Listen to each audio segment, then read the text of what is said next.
selamat siang menjelang sore untuk di Indonesia bagian tengah dan timur, memberikan pengaruh yang luar biasa kepada publik. Seperti halnya Bapak Presiden menugaskan Ibu Ketua Umum, Ibu Wana.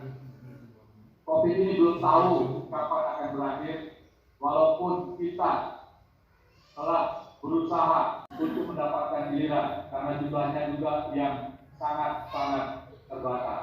Oleh karenanya, Bapak Ibu Gubernur, Bupati Wali Kota sekalian, strategi kita adalah sekarang ini yang adalah mereka yang berusia di atas 50 tahun dan memiliki komorbid.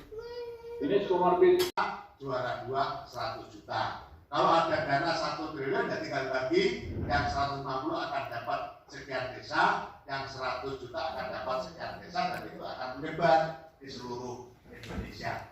Terkait dengan hal yang teknis, Pak Mendagri sudah kita siapkan semua, tinggal menunggu ketuk palu.